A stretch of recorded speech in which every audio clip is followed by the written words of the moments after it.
Thanks to advancements in science, the relentlessness of detectives, and unwavering dedication from Austin's law enforcement, we finally have an answer. For over 30 years, the brutal yogurt shop murders haunted Austin, Texas, leaving families in anguish and a case that remained unsolved. Today, in 2025, a groundbreaking breakthrough has finally brought justice to the victims, revealing a shocking killer behind multiple murders. You might remember hearing about the infamous yogurt shop murders.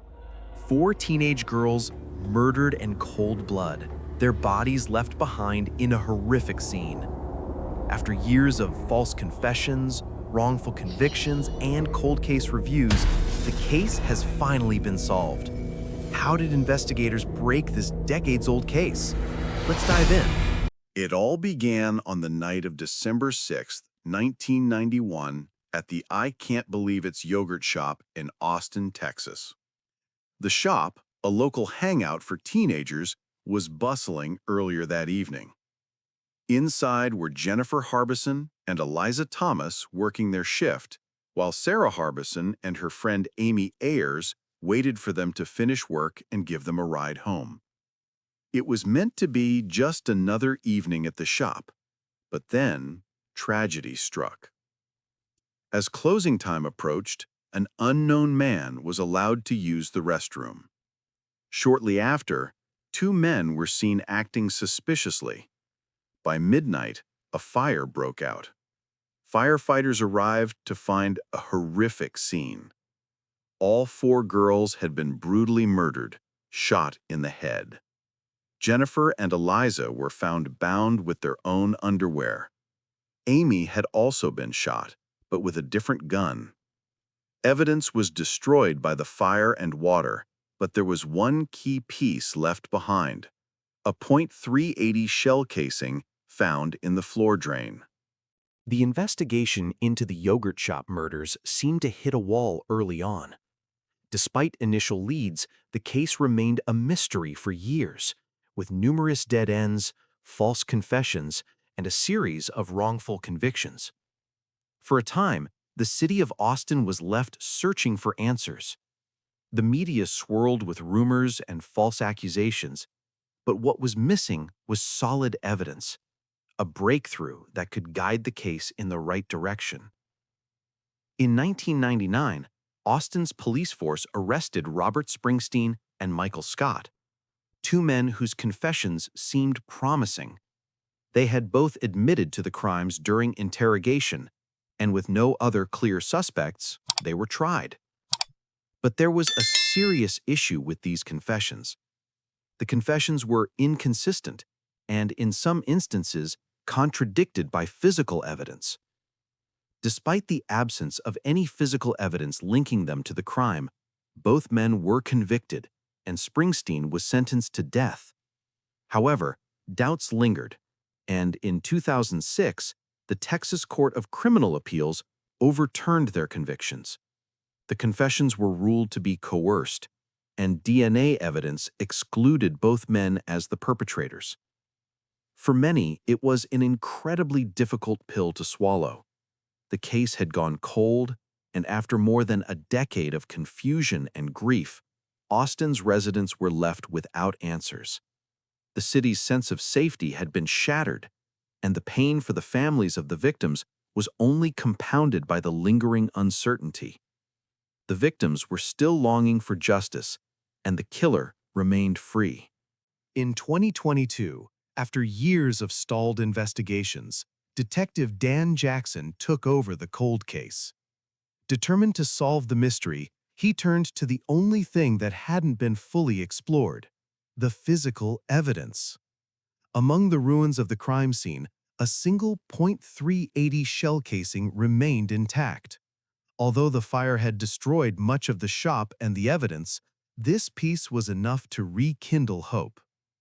Detective Jackson sent the shell casing to the National Integrated Ballistics Information Network, NIBIN, a ballistics database that links firearms and spent cartridges to other crimes.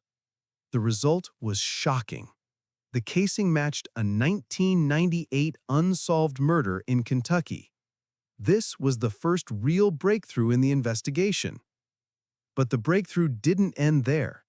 Jackson and his team pushed the boundaries of science and technology even further. They began to retest old sexual assault kits using Y-STR DNA technology, a new method that traces male lineage. The DNA from the victims' bodies had previously been overlooked, but now, with modern advancements, it became the key to identifying the killer. In 2025, the DNA results came back, and to everyone's astonishment, it wasn't a match to any of the previous suspects, but it was a perfect match to Robert Eugene Brashers, a name long associated with unsolved crimes across the country. Robert Eugene Brashers was not a name the Austin Police Department had ever seriously considered in relation to the yogurt shop murders. However, when his DNA was analyzed, it matched perfectly to the Y-STR DNA from the crime scene. But that was not the only piece of evidence tying him to the case. There was more. Brashers had a history of violent crimes, including rape and murder, across multiple states. He had been linked to other violent cases in South Carolina, where he was known for committing horrific acts against women.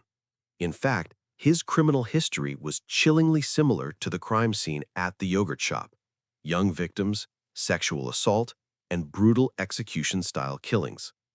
The critical moment came when investigators connected the .380 shell casing from Austin to a 1998 murder in Kentucky. Both cases shared strikingly similar details, and once authorities in Kentucky were notified, it confirmed that Brashers' weapon had been used in both killings. In 1999, Brashers died by suicide after a standoff with police in Missouri, but his DNA was exhumed and it matched the crime scene DNA from the yogurt shop. It was the final piece of the puzzle that tied him irrevocably to these brutal murders. The news hit the families like a hammer blow. After over 3 decades of unanswered questions, the victims' families could finally begin to heal. But this news was also bittersweet. Robert Eugene Brashers, the man responsible for their daughters' deaths, was dead. Still, there was an overwhelming sense of relief. The families had always sought the truth, not vengeance. In a press conference following the breakthrough, the Austin police chief stated that this was a long-awaited victory, but the road had been long and painful for everyone involved. For the families of Amy, Eliza, Jennifer, and Sarah, the news brought both satisfaction and sorrow. They now had an answer, but the pain of their loss remained. This case is a testament to the power of modern forensic science and the relentless efforts of law enforcement. It's a case that shows how advancements in technology, from ballistics databases to genetic genealogy, are now playing a pivotal role in solving cold cases. Though the Austin yogurt shop murders are finally solved, they remain a chilling reminder of the brutality that can occur in even the most unsuspecting places. But more importantly, it shows that justice can prevail, no matter how long it takes. For the families, justice will never bring back their daughters, but it offers them peace, knowing that the truth is out. And for the city of Austin, this tragic chapter of its history has been finally closed. Thank you for watching. If you found this case compelling, subscribe to our channel, share your thoughts in the comments below, and don't forget to hit the notification bell for more updates on cold case breakthroughs.